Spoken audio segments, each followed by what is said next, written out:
Thank you everyone for joining us today. We are at the Tree Climbers Rendezvous 2020 in our final day on this wonderful weekend. Wherever you are, we hope it's wonderful weather. However, where I am, there are some fire and high heat, which means that my electricity may shut off at any minute. So we are all prepared for this, and the webinar will continue. But if you lose power or the webinar for any minute, please just do log right back in and we'll pick up where we started from. Thank you for understanding. We are all live. Today's webinar will be tree climbing for swallow-tailed kites and other raptor research with Gina Kent. We'll start in just a couple of minutes. Thank you for waiting.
Hi, Gina, it's Tamala. How are you? Hi, Tamala. I'm good. I see we're at the top of the hour, but I'll warn you that people will connect kind of slowly as we go on. So if you don't mind, I'm just going to do a quick introduction, and please do kind of start slowly as we allow people to join. So first, just let me tell everyone that you are Gina Kent. You are about to present tree climbing for swallow-tailed kites and other raptor research for the Tree Climbing Rendezvous 2020. Thank you.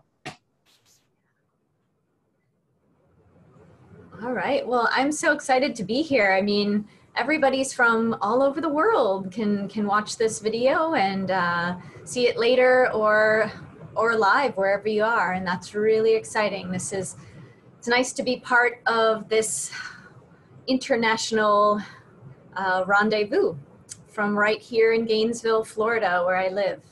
It's just started to pour here, so I'm hoping I can stay with the connection and you guys can all hear me with the rain happening right outside. So please do let Tamala know, at least in the chat, if it does get hard to hear me. So if we're set, I might start right up with my take it away, Gina. My talk. Okay, so I'm going to share my screen. Okay, sharing.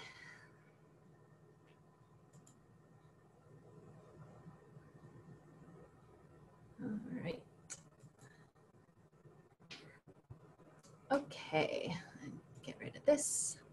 Good. Can everyone see that? I'm going to assume you can. Looks good. All right, great. So I will talk about research that I've done through my small nonprofit that I work for, based out of Gainesville, Florida. We are the Avian Research and Conservation Institute, and we're a nonprofit that studies bird conservation for rare and endangered and imperiled birds throughout the Southeast United States and beyond. So a lot of the species we study are migratory, and they use areas within the Caribbean, and some of them migrate to Central and South America and throughout the Caribbean as well. So our niche is a lot of radio telemetry, so learning about these birds that have kind of conservation gaps, in information needs that are of interest, and we try to figure out what they what they need to survive for perpetuity. So a lot of our studies are learning about habitats and migration corridors, nesting sites, roosting sites, and important places to each of the birds we study. We had been featured in an article in the Nature Conservancy in 2016. I'm going to give a shout out to a wonderful photographer, Max Stone. So a lot of the photos you'll see here today of climbing and of the swallowtail kites are of his great work. And so we collaborated on this article and then some online stories that I'll show you as well. But the bird that got us on the cover of the Nature Conservancy was the swallow-tailed kite. Swallow-tailed kites are neotropical migrants. It's a hawk, so it's got like a 4-foot wingspan, beautiful, black and white, very distinctive. When people see a swallow-tailed kite, they know that is something they can look up and figure out what it is. So it's kind of a awe-inspiring bird. And it's of conservation interest because they've gone through a lot of range constriction. So they used to live and nest all the way up the Mississippi River in portions of 21 states before the 1940s. And then there was a lot of logging, even persecution and egg collecting that has shrunk their habitat mostly and their numbers. And so now they're only found nesting in portions of 7 states. And now this map's just a little outdated. I looked at their nesting up into North Carolina as well. So the birds have not recolonized their former range. And so they're of interest in a lot of places. Florida harbors 2/3 of the US population. And a lot of these other southeastern states only have up to maybe 200 pair. And they're considered threatened or endangered in a lot of the state wildlife agencies. Not Florida, however, we're doing okay. So the swallowtail kite is built for eating insects. They have small feet, a lot of feathers on their legs, and so they can catch stinging insects. Their stomachs are even built with thicker coating, so they can they'll be fine if they eat stinging bees and wasps. They eat a lot of dragonflies and things they can just catch on the wing. I mean, they're literally grabbing that to-go food and eating it as they go. They are social, which is unusual for raptors. You think of a bald eagle or an osprey or even a red-tailed hawk that would have a territory and fend off a lot of other birds if they were close by, and raise their chicks on their own and without others of their species in close proximity. But the swallowtail kites, they nest in what we call a loose neighborhood, or it's not really a colony, but they know where the other nesting birds are, and they often have these communal roost sites and neighborhood roost sites during the nesting season where they can kind of watch out for each other for predators and then find food sources together, because they're looking for these insect swarms often, and if there's enough for one bird, it's often welcoming to bring other birds in as well. So you'll see flocks of them in over fields, especially when they're feeding and getting ready for migration especially. So they nest in the Southeast United States in the tops of trees. Often they are in pine trees and cypress trees.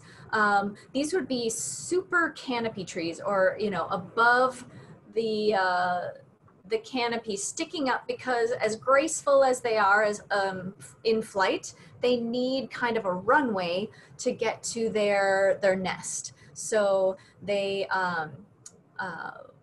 those small feet they can only hold small sticks. They don't bring those big, clunky sticks you'd see in an osprey nest or an eagle nest. So they glue it together essentially with all this moss and lichen. So you can see a lot of Spanish moss within the nest here. And you're seeing an adult come in with a frog for the 2 chicks. And they'll have 1 or 2 chicks in a nest per clutch per year. They only have 1 nest attempt each summer when they're in the United States. So most of our research, like I said, involves telemetry. You can see an adult swallowtail kite that we caught here and put a satellite transmitter on its back. We are using GSM technology now. They're solar powered and they communicate with the cell phone networks. And I mentioned there's neotropical migrants, so they fly all the way to South America each year, and the cell phones generally are the towers are collecting the data of these birds as they move south and back north, of course. And when they're out of range, those transmitters are holding the data and will upload once they do get in cell phone range once again. So another picture of a swallowtail kite we recently captured.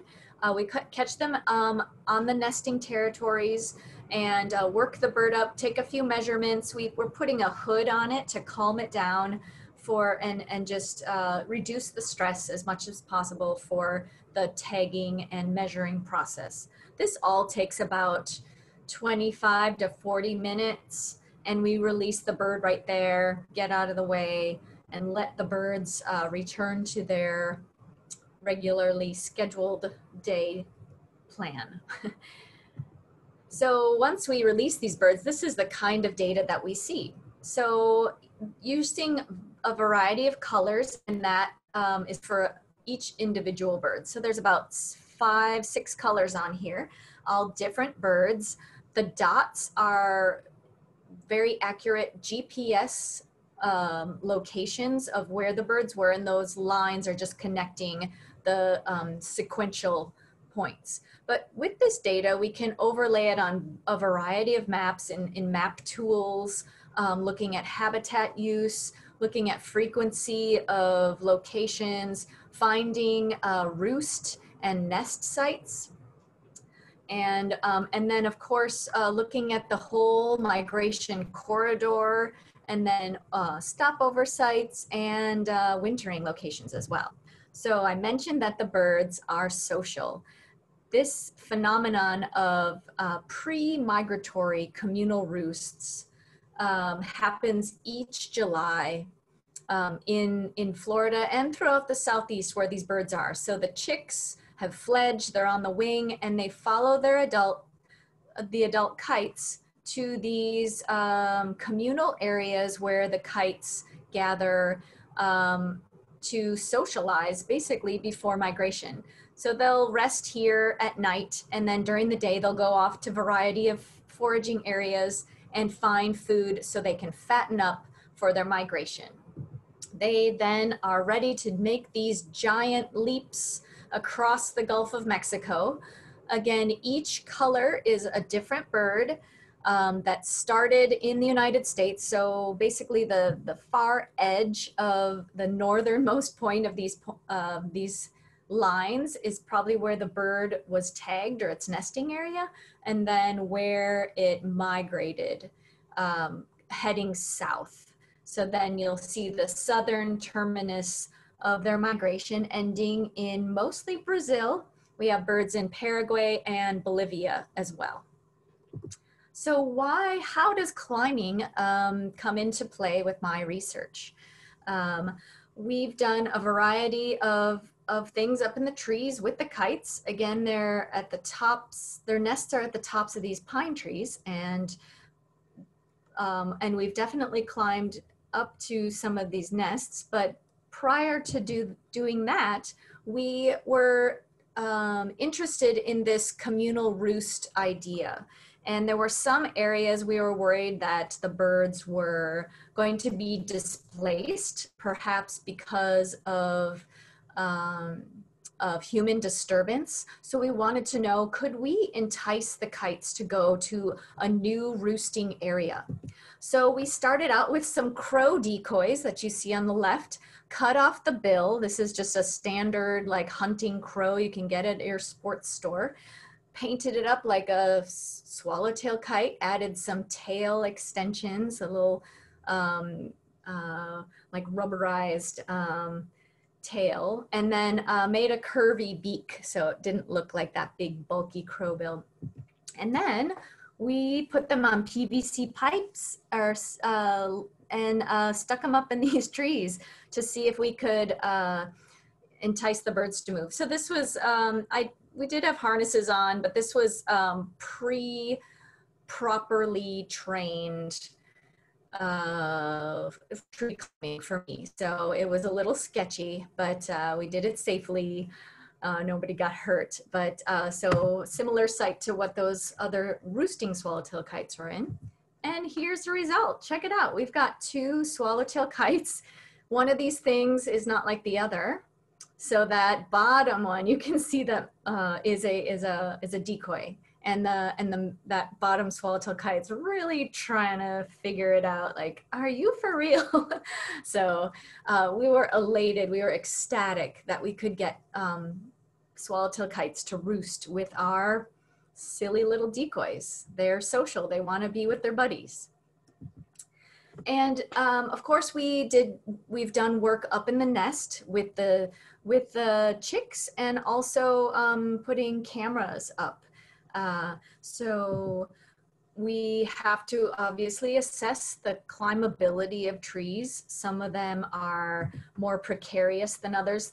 Both of these trees with those teeny little nests on top, skinny little branches, and leaning trees were not climbable for that season. But luckily we can find enough nests to work with that are indeed climbable. Of course, climbing with active nests is very risky. You want to be as quiet and calm as possible with any kind of shake you do with the tree. The adults are watching, obviously. They dive there. They'll never hit. These swallowtail kites are loud and aggressive with their wings. Like, you can hear them zoom by you, but they'll never touch. Remember, you saw a picture of their feet. They're little. They can't really do anything if they're, and it's dangerous for them to come try to hit this giant predator. So mostly they're circling up over the nest, but the chicks, it's a very fine line of the time frame when you can climb the tree safely to prevent them from jumping. And if there's any radio tagging that we're trying to do on the chicks, they have to be big enough. So 28 to 32 days is our optimal time window. And to grab the chick before it pre-fledges, because we don't want to make the birds nervous and feel like they have to jump out of the nest. That's beyond, or not the goal of the study. So there's a very fine line there. So we did a lot of camera work, putting small cameras up in the nest to monitor food delivery rates and the kind of foods that were coming into the chicks, and seeing if it was equally distributed between the chicks. So I have just a teeny little video clip here. I hope it works. Watch the left-hand side where these birds are facing. You'll see the male come in. It drops off a frog very, very quick. And then you'll see the female shortly after come in from the other side above the backs of the chicks. And it has a big tabanid fly in its mouth. So I'm hoping this will play. Yeah. Coming in. There's a frog. Baby gets a frog and he's out. And behind the back, there's the female. And I just know that you can't tell a male from female. It's just behaviorally. The females often will sit a little longer in the nest with the adults, with the chicks. And now watch her, she's looking down. She'll look down in the nest to see if there's any other food items left. If like if a food item at this age of the chicks is too big, the female will spend time like ripping up the bits so the chicks are able to eat it. All right, nothing to see here. So she is out, getting some loft, right? She's getting up high so she can dive down. So we did some camera work, and we've got a paper out about the prey delivery rates, and throughout the day that birds, the swallowtail kites were feeding chicks different items depending on the time of day. So in the morning, the reptiles and amphibians would be getting into the sun to get warm. The anoles, the small tree snakes like rough green snakes, anoles, and some of the tree frogs would be found up in the trees basking in the early morning. So we saw that early you would get more of the reptiles and amphibians, and later in the day more like baby birds and more insects as well. So I did mention the adults eat mostly insects because they want to be on the wing and flying while they eat, just don't want to slow down and perch. But they can't just bring back a beetle or a wasp a million times to these chicks. They have to get a bigger package, like a meaty source of food. So that's why they collect bigger things like amphibians, small snakes, and baby birds. This is a picture of me looking through feather lice that I just took off of this little baby bird. Let's see, if you see my cursor here, you can see little youngster we took down from the top of the nest. And then I put some permethrin powder in its wings, and then shake out any feather mites or lice. And I was doing a study to look at the composition of any ectoparasites. And I found, and we discovered 2 new species on the swallowtail kite that had never been discovered before. So you never know. I mean, each bird has its own like biota hanging out in its wings and in its blood. And so that was just kind of a little side project, because we were putting radio transmitters on these birds, that we had them in the hand and thought I should take advantage. So, and here is a picture of a baby swallowtail kite, probably 30 days old here. We had just put this VHF transmitter. You can see the antenna here, a little unit here, and that lasts about 4 years. So each year, each summer when they come back, we were flying in a small plane with antennas on the wings that we could listen to each frequency of all the birds that we had out there and try to find them. And we were seeing that a lot of the swallowtail kite chicks were not near their nesting area. So they don't nest on the year after they're born often. It's possible, but most of the adults are already on territories, and the young of the year take some time to just kind of figure out where all the other swallowtail kites are. They travel, they go. A bird from South Florida might go into Georgia or South Carolina. They move a lot, and that was really neat to see juvenile survival and dispersal. Swallowtail kites in Florida often nest in industrial timber forests. So, you know, obviously they're cutting forests to provide lumber and product for paper and all these things. But we've worked with many timber companies across the Southeast that are interested in doing what they can for swallowtail kites. And, you know, as long as there are mature trees that are big enough in certain parts of their rotation, the swallowtail kites do really well. It's just this kind of composition of lower shrubby areas, some of the medium-sized trees, and within certain areas there's a lot of wetlands throughout the southeast that provide good food for the birds when they're nesting.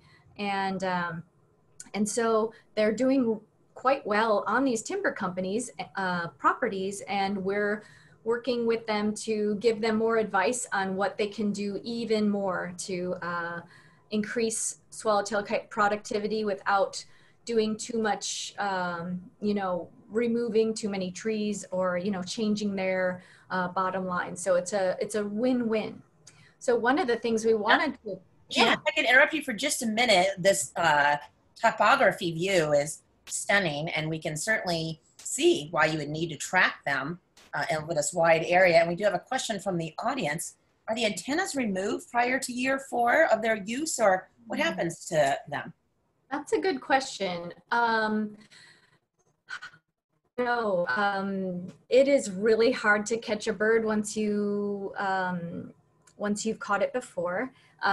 Sometimes when they're in a known nest area and then you can find it on that 4th year, you can definitely give it a try. There's a certain method we use, but we are using a tubular Teflon harness design that crisscrosses around the body, and it's non-abrasive. It's fit to the bird specifically, so it has room to, get fat or get skinny, throughout the year as the demands are on it. And it is never too tight or never too loose that they might get a foot caught in it or anything like that. And the way we tie it is pretty much for life. So they don't have anything that would accidentally open up partly to get them hung up on anything. So yeah, it's very important that fitting of the transmitter, that it's there for life.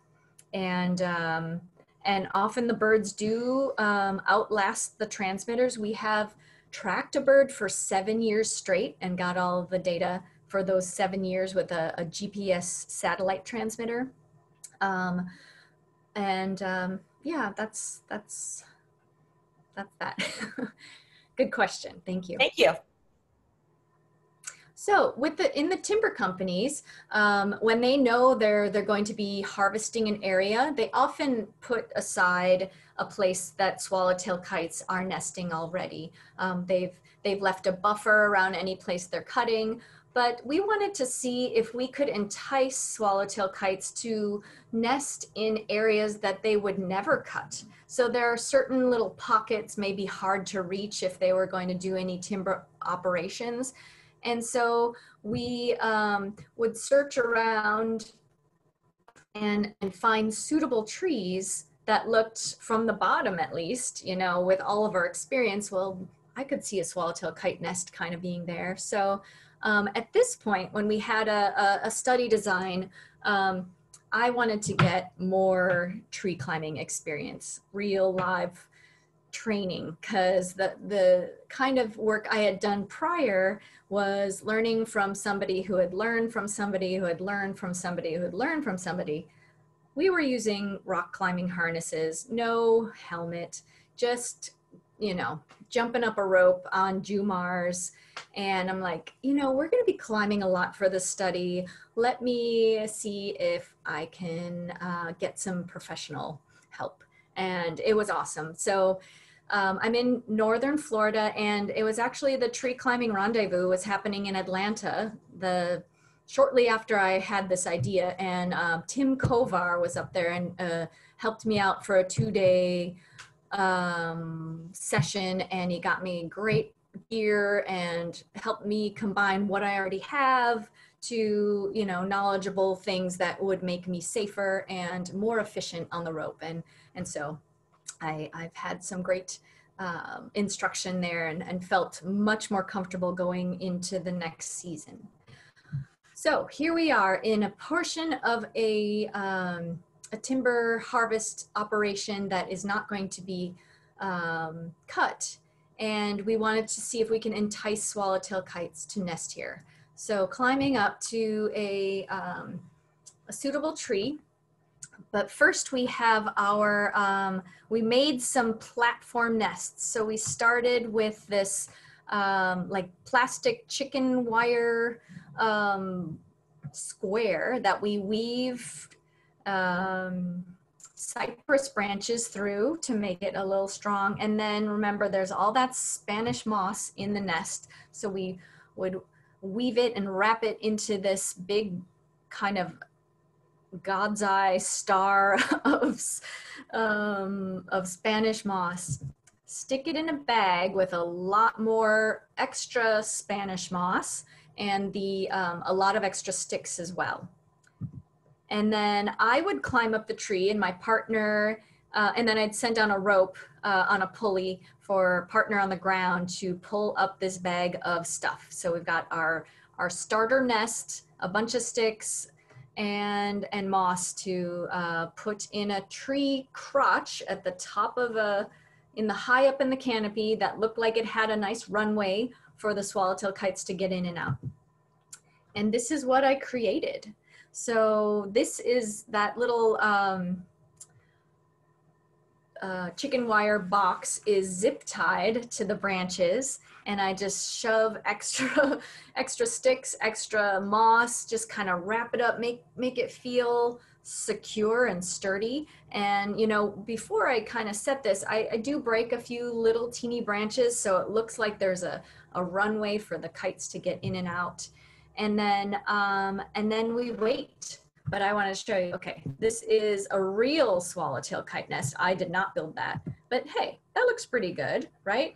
I'd check it out if I was a swallowtail. I don't know if I'd nest there, but, and that was kind of the idea. You know, we wanted to put these structures up to see if we could just get the interest of the swallowtail kites as they were coming back. So this was done right before they would come back in the spring, so late February.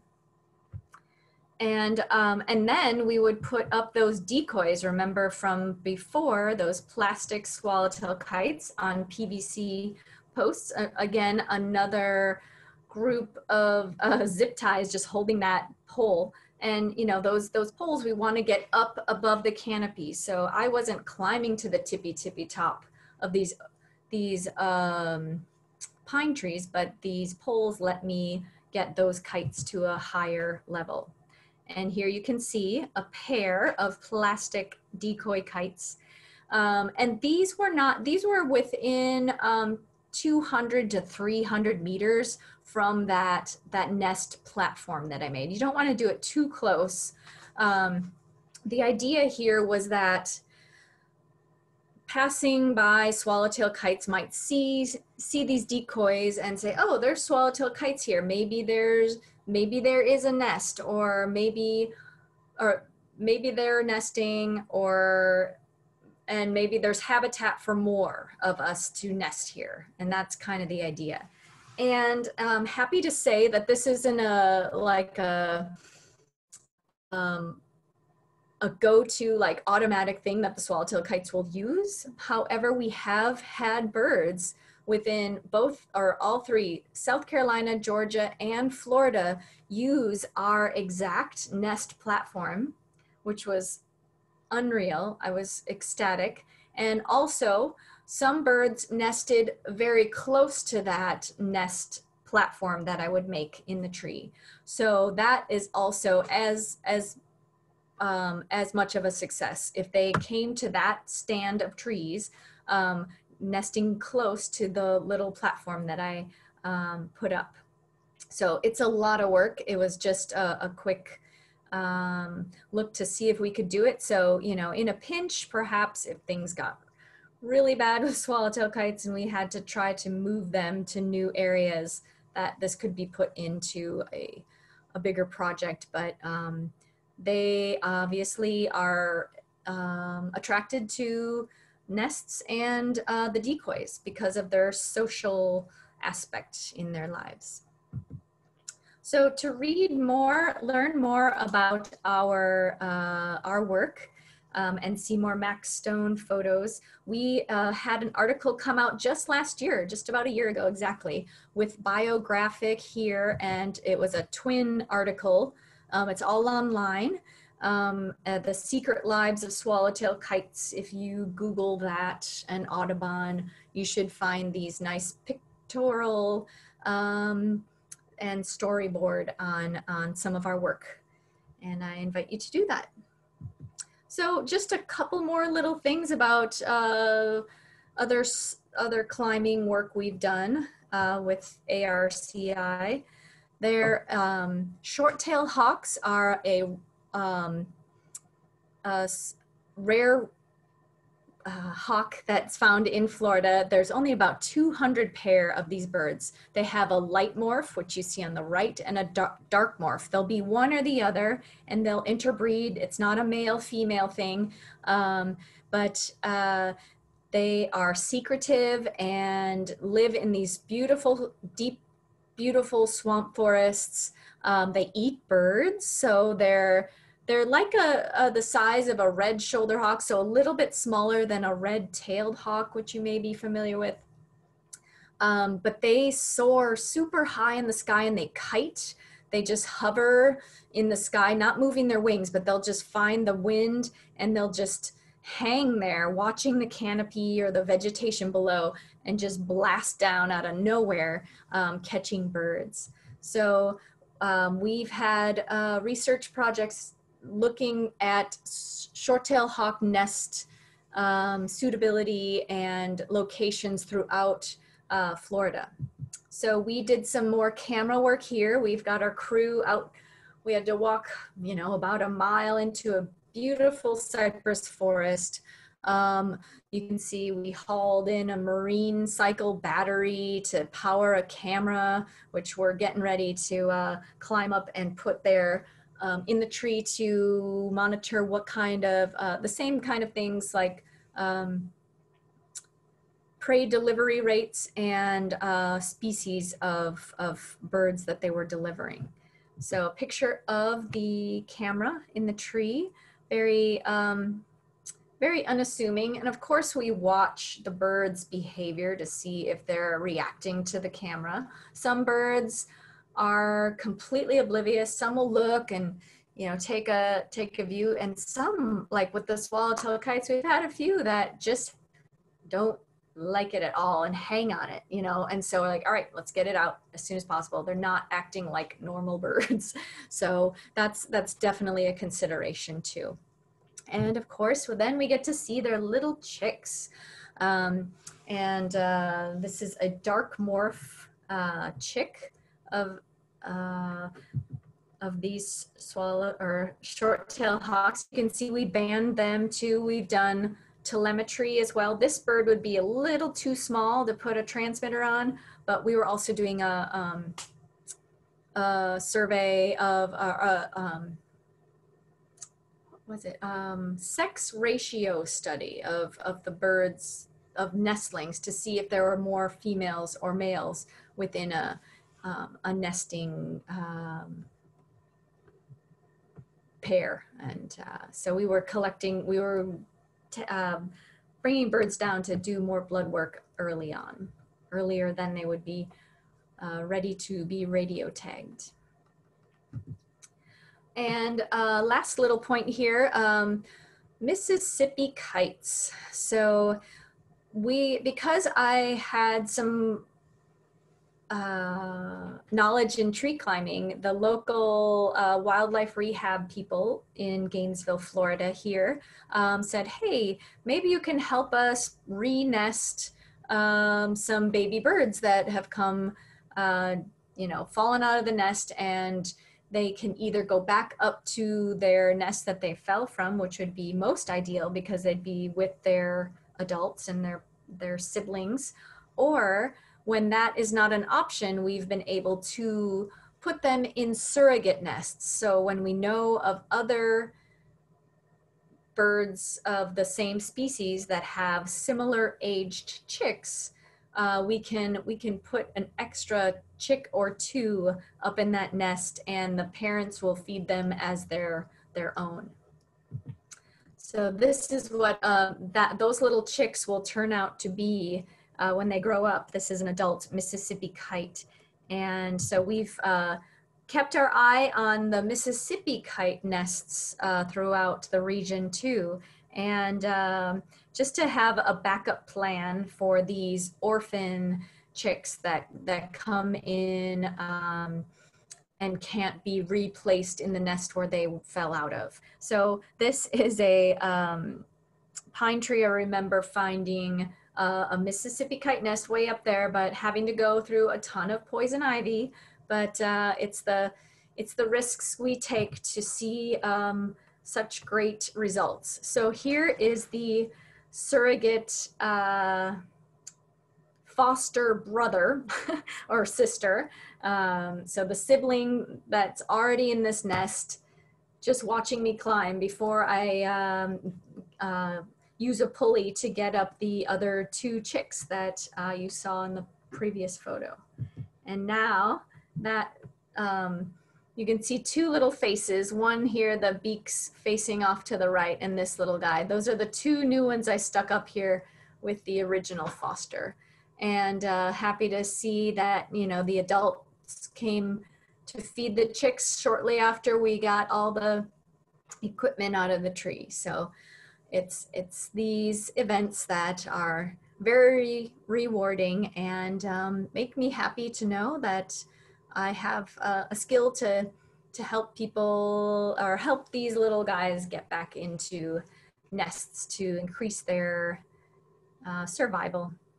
And I've been helping out with, did similar work with a red-shouldered hawk and a barred owl as well. So I'm on call for raptor replacement, renesting, and it's been really great. So with that, I thank you for your attention, and let's have any of your questions. And I encourage you to check our website and follow us on Facebook. We have our swallowtail kite migration going on right now, which we have birds with transmitters on, and they're heading through Central and South America now after they've nested in the US. So, but we've got some time, so I'm happy to chat more.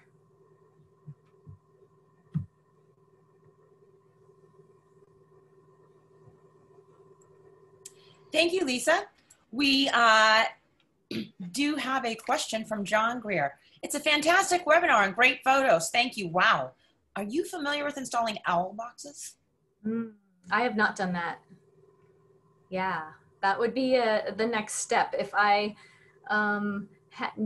had to fill a niche to get more re-nesting and rehab birds back in the wild, that would be a great thing. And I'll remind our audience that we are having Q&A, so go ahead and type your question and we will get you an answer. I am also going to put in chat the website and some of the article links. Thank you.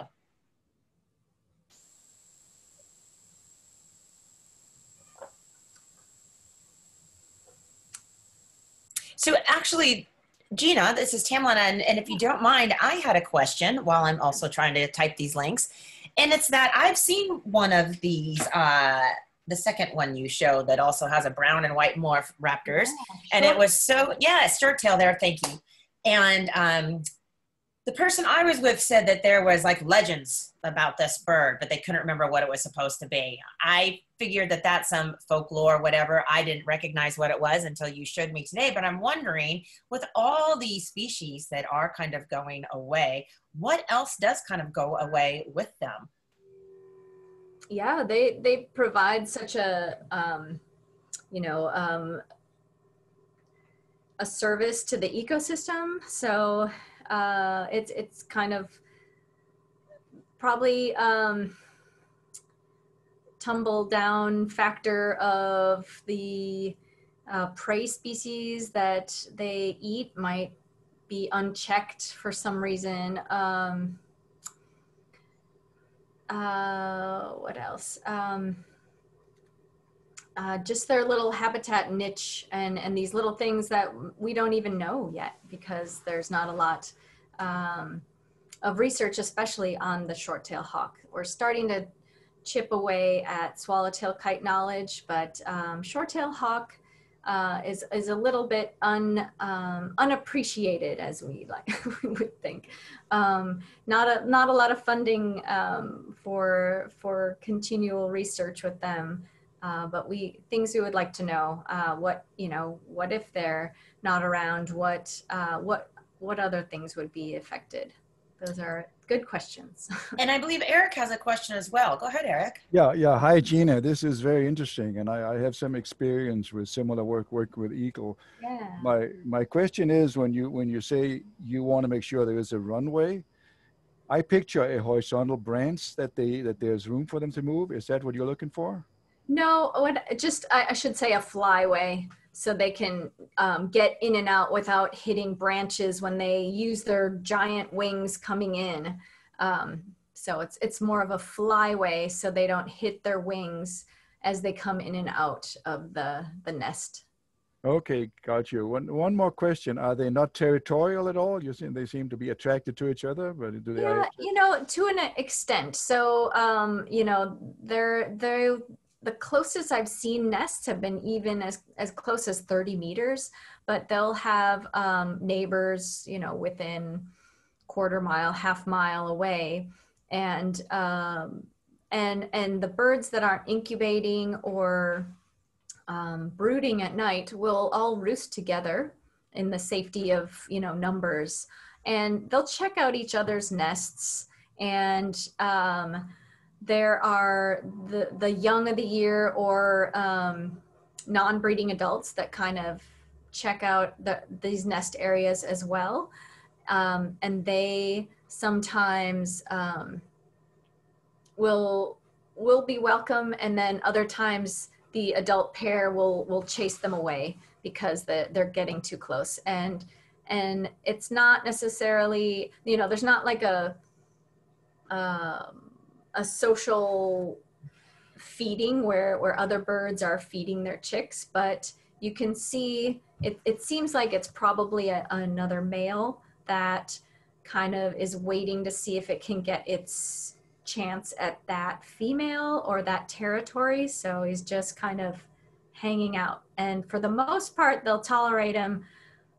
but then there's times when he comes too close or he tries to feed the chick, and they chase him off. Oh, cool. And we are lining up quite a few questions here. Okay. One of them is, why are these birds so social? Is this unusual from other birds? Yeah, well, there are birds that are social for sure, but they, as far as being a raptor, it's just a different lineage that they thrive on finding food sources together, finding ephemeral insects, and also these safety in numbers when they're roosting, which goes back to their communal roosts that they use for before migration. There's these known places where over 1,000 birds, up to 5,000 birds in some places will gather in one place. Wow. These known areas where they'll return to year after year. They're just so important just to share information where safety in roosting is, and then also good places to go find food. Great, thank you. We have a couple more questions. The first is, in an earlier slide with the young one in hand, watch band on a person's wrist, the bird had its mouth wide open. Now it looked like the tongue had an opening in it toward the center. That is, it was not like a solid piece of muscle like ours. Was this an optical illusion of the photo? By the way, nice presentation too. Love it, Art. Yay. Yeah, that's is it the glottis? So it's the air pipe. It's kind of like embedded in the tongue. So, bird rehabbers, and I might have actually got this backwards, but behind the tongue then is so that's the airway. That I'm pretty sure that's the airway right within the tongue, and then behind it is the actual opening to their guts. So when people like rehabbers and things have to intubate for food, they have to make sure they avoid that. I think it's called the glottis. It's something very similar. I'm sorry, I'll look it up and I'll send it. And so you don't mix food or any water or liquid within that those two pipes. But yeah, good question. Great. There's another question. I noticed duct tape for camera install, and you mentioned zip ties for nesting platforms. Are there any adverse effects to the tree or environment with those methods, like girdling, etc.? Oh, good question. That's all removed. So, and they're very temporary.